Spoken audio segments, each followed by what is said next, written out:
우리는 지금까지 고린도전서 앞부분을 살펴보면서 바울의 두 종류의 가르침을 쭉 나누고 있습니다. 1장부터 4장까지는 파당을 지어 싸우는 갈등을 주제로 계속 살펴봤죠. 좀 더 전문 용어로 쓰자면 권력욕에 기초한 갈등의 문제라고 할 것입니다.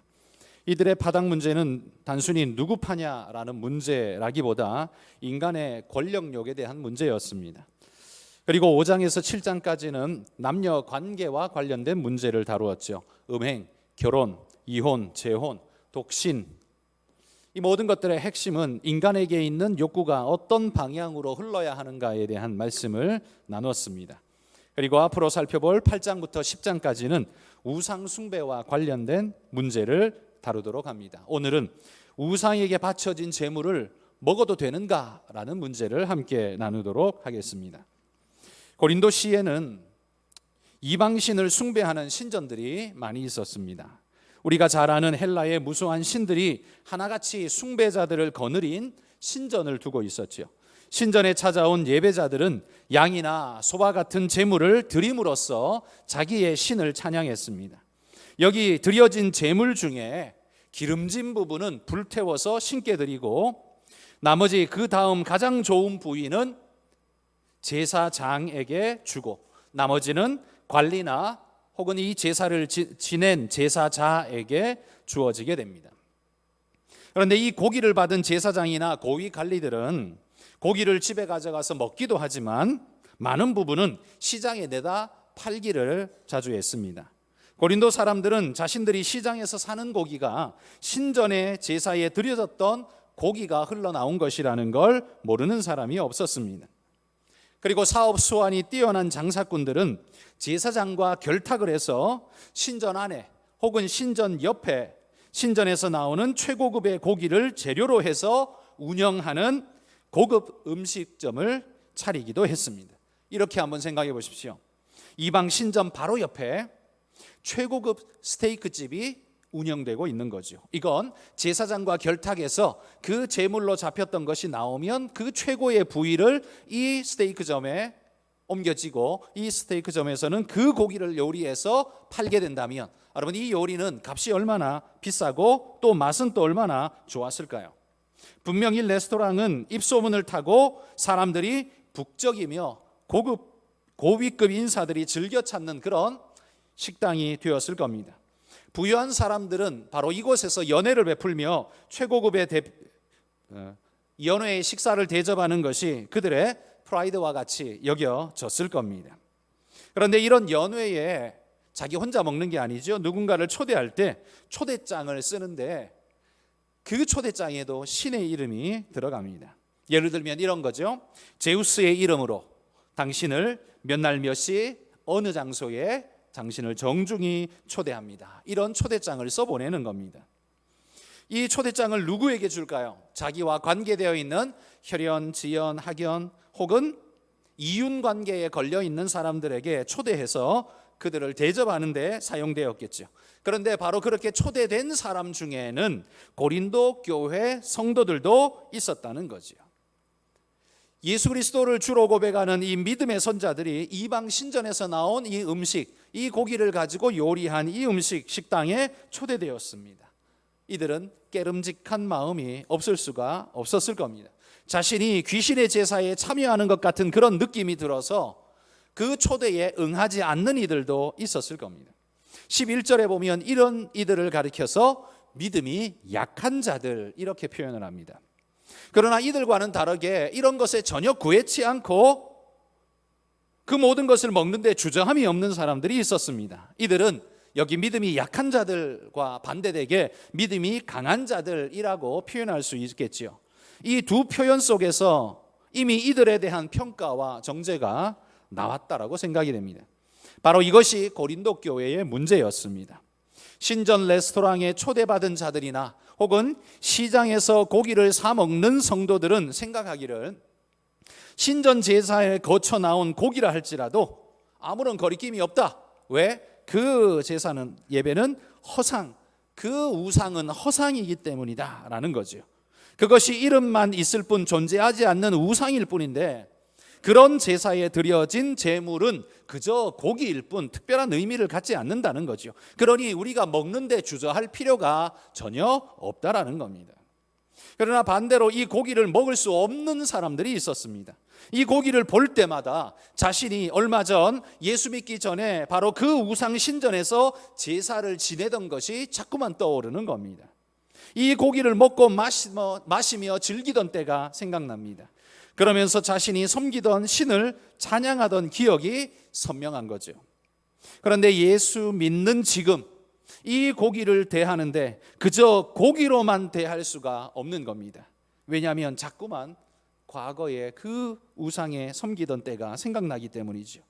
고기를 먹으며 우상을 찬양하던 그때 자꾸만 생각나서 양심에 찔림이 생기는 겁니다. 여러분, 이 두 부류의 사람들에 대해서 제가 말씀을 드렸는데 이 두 부류 중에 누가 옳다라고 생각이 드십니까? 여러분이 이런 상황에 처해 있다면 어느 편에 설 것입니까? 우리나라에도 옛날에 제사상에 그 제밥을 먹어도 되느냐 마느냐의 문제를 가지고 논란이 됐던 적이 있습니다. 저는 제밥을 좋아합니다. 저희 부모님은 신앙생활을, 아버님은 신앙생활을 전혀 안 하신 외동이셨기 때문에 제사를 많이 지냈습니다. 어릴 때 예수 그리스도를 믿고 그때부터 제사에 그냥 참여해서 서 있기는 했지만 절하지는 않았습니다. 그러나 제사밥은 꼬박꼬박 잘 챙겨 먹었습니다. 왜냐하면 그게 아무것도 아니라고 저는 그렇게 믿었기 때문입니다. 여러분, 아마 여러분도 똑같은 마음을 가지신 분들이 많으리라 생각합니다. 그런데 고린도 교회 안에는 이것이 불편한 이들, 이것이 매우 힘든 이들이 있었습니다. 그래서 두 부류가 서로의 정당성을 주장하면서 외치는 겁니다. 고기 불가를 외치는 사람들은 먹는 자들에게 아마 이렇게 정죄했을 겁니다. 그건 우상 숭배에 참여하는 것이야, 그 잘못된 것이야, 이렇게 아마 주장했을 거예요. 그리고 먹어도 전혀 문제가 없다고 외치는 사람들은 우상은 헛것이고 존재하지도 않는데 거기에 이 고기가 올라갔다가 내려왔다고 해서 이것이 무엇이 잘못된 의미를 가지는 건 아니야. 오히려 너희들의 신앙이야말로 귀신에 얽매여 있는 그런 잘못된 신앙이야. 이렇게 정죄하고 서로를 타박하는 그런 모습이 고린도 교회 안에 있었다는 거죠. 자, 그렇다면 이 두 부류의 주장을 성경적으로 한번 살펴봅시다. 어느 쪽의 말이 옳은지 생각을 한번 해보자는 거죠. 4절 말씀을 같이 한번 읽어봅시다. 읽습니다. 그러므로 우상의 제물을 먹는 일에 대하여는 우리가 우상은 세상에 아무것도 아니며 또한 하나님은 한 분밖에 없는 줄 아노라. 우상은 아무것도 아니라는 이들의 말, 일명 앞에서 믿음이 강한 자들이라고 표현했었죠. 이들의 말은 참입니까? 거짓입니까? 그들의 말은 참입니다. 고린도인들이 믿고 숭배했던 제우스, 아프로디테 혹은 포세이돈, 아폴로 이런 많은 신은 존재하는 신이 아니라 개념적으로 붙여진 이름의 신들일 뿐이죠. 바다에서 고기를 잡으며 멀리 항해를 해야 하는 사람들은 자신의 안전과 풍요를 위해서 바다의 신 포세이돈에게 도움을 구하며 제사를 올렸습니다. 왜 그래야 하냐면 마음이 불안하고 두려웠기 때문입니다. 저 바다가 어떻게 흉흉하게 일어나서 나를 삼킬지 알 수 없고, 그 다음에 내가 이번에 풍어를 맞을지 흉어를 맞을지, 내게 이번에 한 번의 행로로 풍어를 맞을 수 있게 해달라는 인간의 간절한 갈망이 신이라는 이름의 존재에게 와닿아서 자신에게 축복이 주어지기를 바라는 마음은 모든 인간에게 주어져 있는 그런 심성이었습니다. 그러다 보니 지금 바다로 항해 나가는 자신에게는 바다의 신이 필요한 거죠. 그 필요를 따라 탄생한 것이 포세이돈입니다. 다른 모든 신들도 마찬가지의 이유로 등장했겠죠. 그러니 이런 수많은 신들이란 인간의 두려움 속에서 탄생한 허상일 뿐입니다. 그러니 그들에게 바쳐지는 제사 역시 사실 아무것도 아니라는 거죠. 그러니 거기에서 나온 고기가 시장에서 팔린다고 해서 못 먹을 이유 없다는 겁니다. 논리적으로나 성경적으로 따져봤을 때 이 고기를 먹어도 전혀 문제가 될 것이 없다라는 이 믿음 강한 자들의 주장은 참으로 보인다는 거지요. 믿음이 있기에 이렇게 주장하며 먹을 수 있고 또 양심의 찔림이 그들에게는 없었다라는 있다라는 거지요. 우리도 이 사실에 동의합니다. 자, 그러면 8장 이야기는 끝난 것입니까? 자, 여기까지 이야기하고 지나가 버리면 성경을 지금 반만 보고 더 이상 이야기하는 말씀을 주목하지 못한 겁니다. 문제가 있습니다. 믿음이 굳건하지 못한 이들은 이 제사 제물을 볼 때마다 과거에 자신이 우상에게 엎드려 경배하며 이 제사 의식에 동참했던 기억들이 떠오릅니다. 그러니 이 제물을 대할 때마다 마치 자신이 그 제사에 동참하고 있는 것 같은 그런 마음을 치울 길이 없는 겁니다. 그래서 7절 끝에 보시면 양심이 약하여지고 더러워지느니라 이렇게 표현합니다. 그의 양심이 흔들리는 거죠. 이래도 될까? 이게 가능할까? 그러면서 마치 자신이 양심을 더럽히면서 고기를 먹고 있는 것 같은, 신앙을 버리고 있는 존재인 것 같은 그런 두려움이 밀려오는 겁니다. 객관적이고 성경적인 사실은요, 우상은 아무것도 아니다라는 사실입니다. 그렇다면 이런 약한 마음의 사람에게 꾸짖으면서 정신 차리고 이건 아무것도 아니니 당신의 믿음을 견고하게 하라, 호통치는 게 맞겠죠. 고린도 교회의 믿음의 강한 자들이 바로 그러했다는 겁니다. 그들의 믿음 없는 마음을 공격하면서 정신을 차리고 믿음을 굳세게 하라고 윽박질렀던 것입니다. 그러면 여러분, 이런 윽박지르는 모습은 또한 옳은 것인가 한번 생각해 보십시오.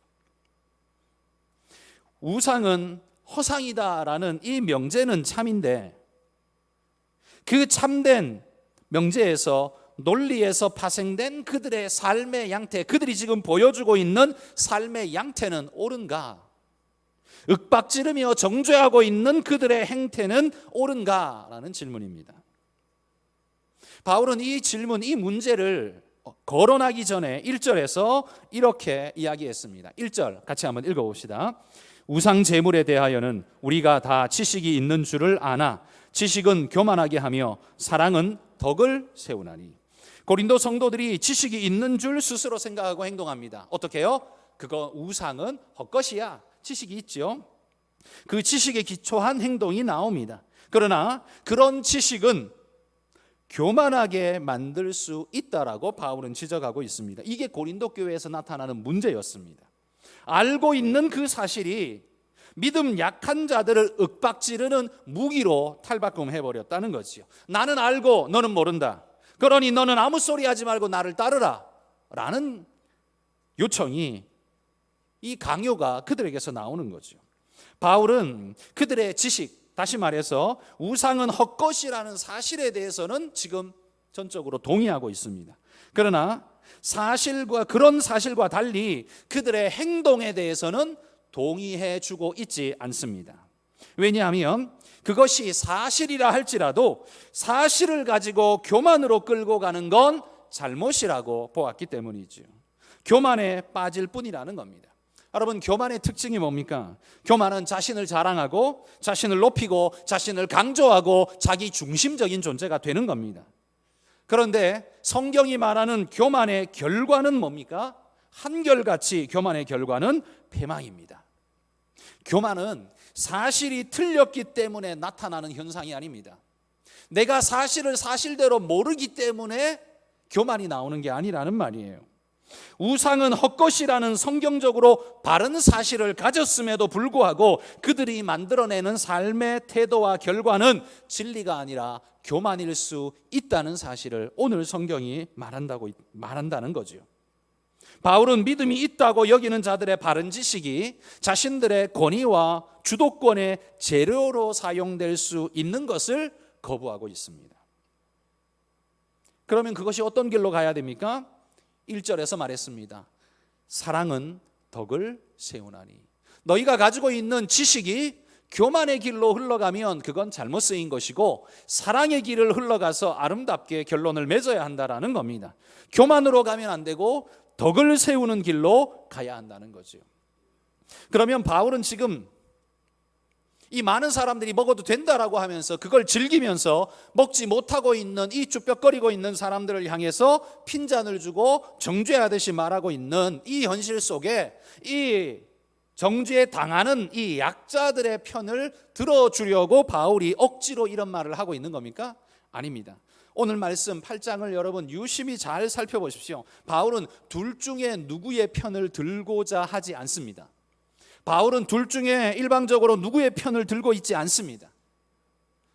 요즘 시대의 말로 말하면 약자로 공격받고 있는 그들의 편을 더 들여주려고 특별히 애쓰고 있는 것도 아닙니다. 저는 오늘 시대를 사는 그리스도인들이 오늘 이 시대가 주장하고 있는 사회적인 가치와 논리, 진리에 대해서 그리스도인으로서 판별하고 행동하기를 저는 여러분들에게 주문하고 싶습니다. 여러분, 약자이기 때문에 그들이 말하는 건 다 옳습니까? 약자이기 때문에 그들이 취하는 행동은 다 진리에 가깝습니까? 반대로 강자이기 때문에 그들은 다 부패와 적폐에 가까운 존재들입니까? 그렇게 말할 수는 없습니다. 자, 그러면 그리스도인은 어느 편에 서야 합니까? 강자의 편입니까? 약자의 편입니까? 질문 자체가 틀리지 않았습니까? 그리스도인은 강자의 편에 서느냐 약자의 편에 서느냐는 질문이 틀렸습니다. 질문은 그렇게 물으면 안 되고 그리스도인은 진리의 편에 설 거냐 비진리의 편에 설 거냐 그걸 물어야지요. 그게 그리스도인다운 것 아닙니까? 여러분, 약자가 진리에 가까울 수도 있고 반대로 비진리에 가까울 수도 있습니다. 그러면 우리는 누구의 편에 서야 되는 겁니까? 우리는 어느 한 편에 서는 게 아니라 우리는 그리스도의 사람들로서 진리를 주장하고 진리의 편에서 진리의 말씀을 선포하는 존재들입니다. 그러나 비진리에 가까움에도 불구하고 약자라는 이름이 있기 때문에 그들의 편에 서야 한다는 건 저는 이거야말로 사상적 횡포라고 생각을 합니다. 우리는 약자를 비진리에 있다고 해서 공격을 해서는 안 됩니다. 그렇지만 그들을 두둔해서도 안 됩니다. 왜? 그건 비진리이기 때문이죠. 우리는 강자냐 약자냐를 따지는 사람들이 아니라 진리냐 비진리냐, 하나님이 내게 명령하신 그 길에 있느냐 아니냐를 더욱 지켜야 할 사람들 아닙니까? 하나님 말씀이 가라는 대로 가고 서라는 데에 서는 것이 그게 바로 그리스도인, 바로 개혁주의라고 부르는 우리의 자세 아닙니까? 그러면 여러분, 믿음이 강한 자들의 이 주장이 사실 객관적으로 옳지 않습니까? 그런데 그들의 주장에는 문제가 없습니까? 저는 이걸 말하고 싶은 겁니다. 우리 모두는 이 제사상에 올려졌던 이것이 아무런 영향이 없다, 먹어도 괜찮다라는데 다 동의합니다. 거기까지만 이야기하는 건 우리 모두가 다 이해하고 있습니다. 그러나 저는 여기에서 한 걸음 더 나가서 믿음이 강한 자들이 주장하고 있는 그런 객관적으로 옳아 보이는 그 주장에는 문제가 없느냐라고 질문을 던져본다는 거죠. 여러분, 깊이 한번 생각해 보십시오. 자, 우상은 헛것이니 우상 제사에 쓰인 제물은 아무런 의미가 없으며 그저 고기일 뿐이다. 동의하십니까? 저는 동의합니다. 우상 제사는 헛것이니 우상이 존재하지 않으니, 우상이라는 그 존재가 없으니 그 제사에 쓰인 그 고기, 바쳐졌다라고 말하는 그 고기 그 자체에도 특별한 어떤 의미를 가지고 있다라고 말하기가 어렵다. 동의해 줄 수 있습니다. 그런데 여러분, 우상은 정말 아무런 의미도 없고 우리가 신경을 안 써도 되는 그런 완전한 허상입니까? 다시 물어보면 그 우상은 존재하지 않는 거짓 것이라는 것에는 우리 모두가 동의하는데 그 우상의 영향력이 내 삶에 조금도 미치지 않습니까? 우상은 헛것이라는 이 논리가 영적으로 악한 존재가 없다는 말로 받아들여져서는 안 됩니다. 여러분, 이 말씀이 무슨 말인지 이해가 되시길 바랍니다. 다시 말해보면요, 우상은 헛것이지만 그 뒤에서 조종하고 있는 사탄의 존재마저 없는 것으로 인정해서는 안 된다는 말입니다. 우상, 포세이돈 없습니다. 그런데 사탄이 포세이돈이라는 가면을 쓰고, 포세이돈은 없는데 그 포세이돈이라는 이름의 가면을 쓰고 사탄이 뒤에서 사람들의 마음을 빼앗아가고 장악하고 지배하고 주장하려고 한다는 거지요. 바닷가에 나간 사람들은 포세이돈이라는 이름으로, 미를 추구하는 사람에겐 아프로디테라는 이름으로, 또 어떤 사람에겐 제우스라는 이름으로 사탄이 각양의 마스크를 쓰고 그들 앞에서 그 형상으로, 그 모양으로 우리를 유혹한다는 거죠. 사실 우상은 존재하지 않는 허상이지만, 그러나 그 뒤에서 그 이름으로 꼭두각시 같이 조종하고 있는 정말 악의 본질적 근원 사탄이 존재하지 않느냐? 존재한다는 겁니다. 우상이 헛것이라는 말이 마귀는 세상에 없어라는 말이 아니라는 말입니다. 그래서 그리스도인 중에는요, 이런 생각이 확장되어져서 이 성경에 나오는 마귀는 원래 존재하지 않고 선의 결여가 여기 마귀라는 이름으로 형상화되어서 표현되었을 뿐이야. 그래서 성경 자체를 도덕책으로 전락시켜버리는 이들이 있습니다. 그러면 그 도덕 잘 지키라고 예수님이 십자가지로 오셨다는 말입니까? 하늘 영광을 버리고 도덕 좀 더 잘 지키라고 주님이 이 땅에 내려와서 굳이 십자가 지고 피 흘려 죽으셨다는 말입니까? 앞뒤가 안 맞는 말이지 않습니까? 그게 아닙니다. 여러분, 우상은 가짜이지만, 존재하지 않지만 그 이름을 가지고서 우리를 속여대는 꼭두각시 노름을 하는 존재, 사탄이 분명히 존재합니다. 그러기에 그 영향력이 없다라고 말할 수 없다는 말이지요. 이런 측면에서 믿음이 강한 자들의 주장은 하나만 알고 둘은 모르는 반쪽짜리 지식이라고 말할 수 있을 겁니다. 오히려 더 중요한 영적 영향력을 무시하는 결과를 낳을 수 있다는 거죠.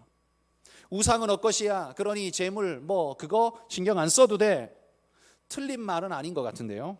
이것이 확장되어지다 보니까 아예 마귀라는 존재, 사탄이라는 존재도 존재하지 않는 것처럼 그렇게 생각하는 건 그거야말로 마귀가 원하는 일이라는 말입니다. 사탄이 뒤에서 박수칠 일이라는 말이지요. 그렇다면 우리는 이 문제를 종합적으로 어떻게 봐야 할까요? 저는 오늘 이 8장의 말씀을 세 가지로 간단하게 이렇게 정리하고 싶습니다. 첫 번째, 바울이 가르치는 첫 번째 가르침은 우상은 헛것이며 따라서 그 재물 역시 특별한 의미를 갖지 않는다라고 말씀합니다. 1차적으로 믿음이 강한 자들로 인정된 사람들의 이 주장에 동의하고 있다는 거죠. 고기를 먹는 것은 잘못된 일이 아니라는 겁니다. 이 고기 속에 영적인 나쁜 마귀가 이게 스며들어가 있다, 이렇게 말할 수 없다라는 겁니다.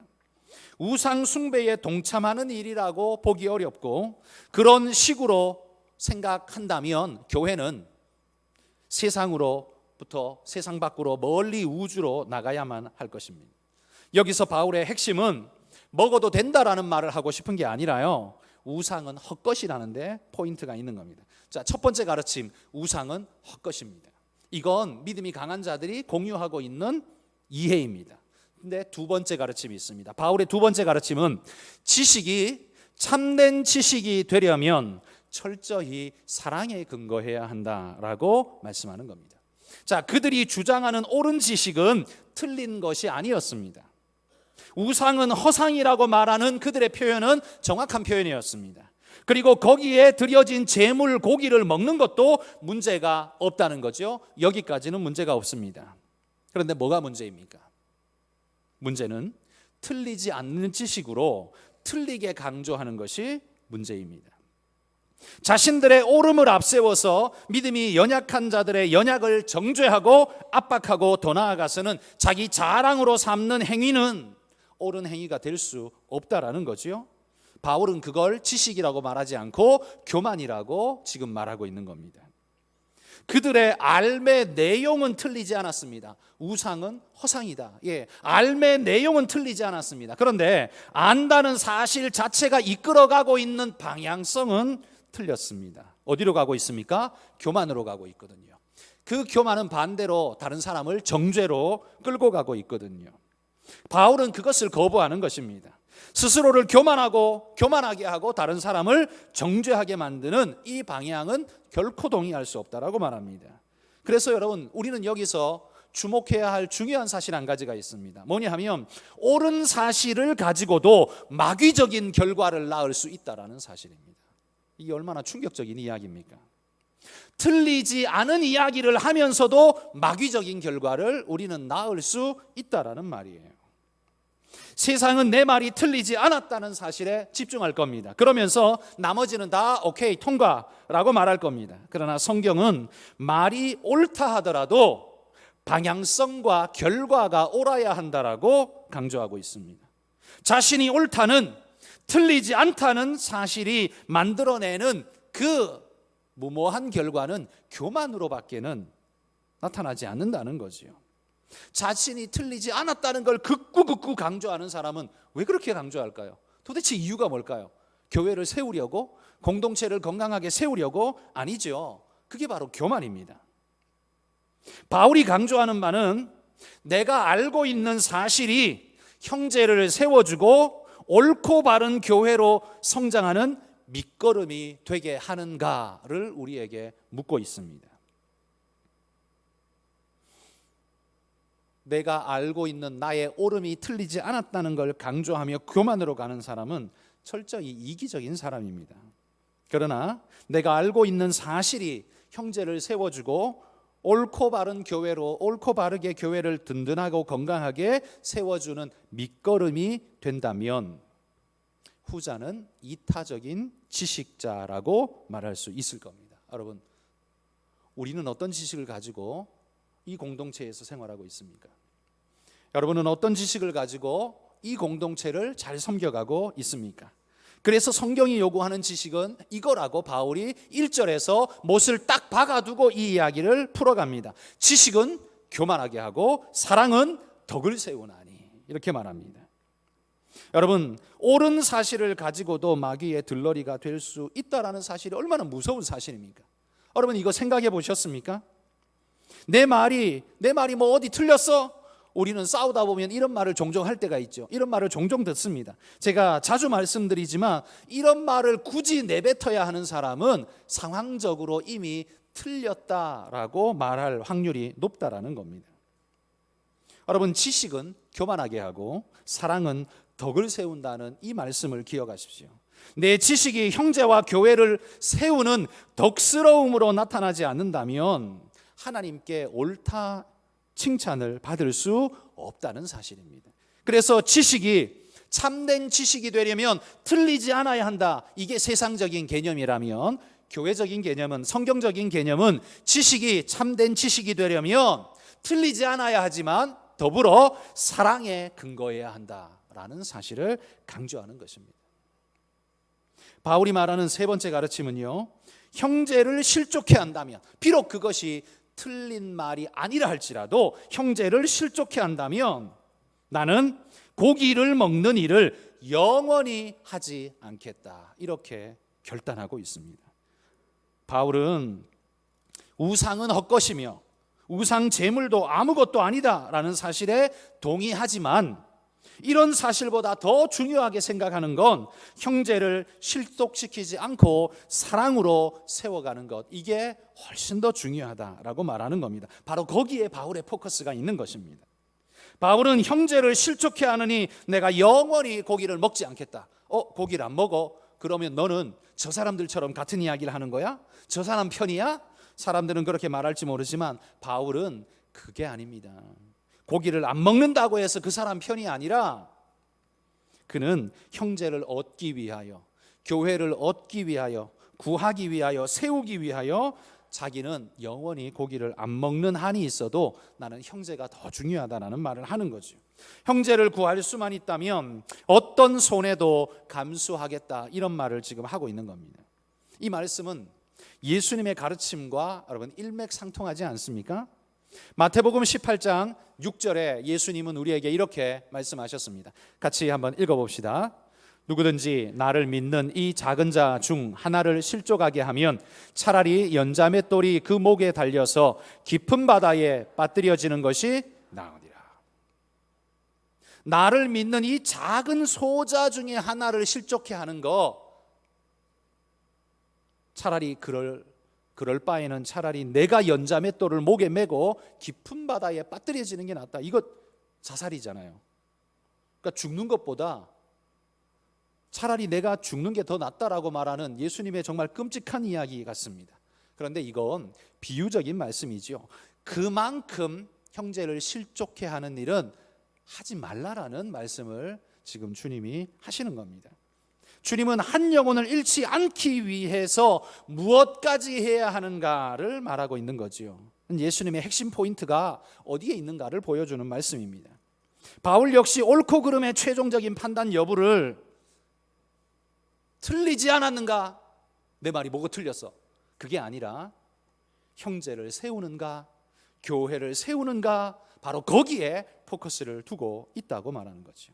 형제를 실족시키면서까지 내가 틀리지 않았음을 주장하는 건 결국 뭐가 될 수밖에 없다는 겁니까? 지식은 교만하게 하고, 바로 그것이 될 수밖에 없다는 말입니다.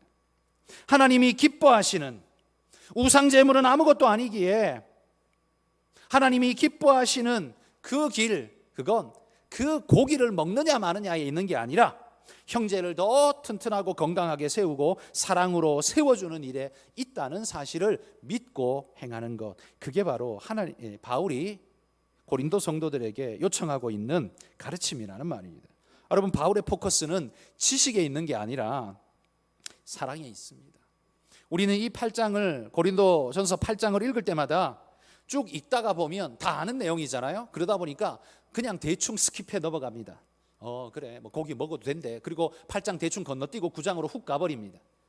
그러다 보니 정작 8장에서 말하고자 하는 수면 아래에 있는 더 깊은 핵심적인 가르침은 모르고 지나가는 케이스가 많은 거지요.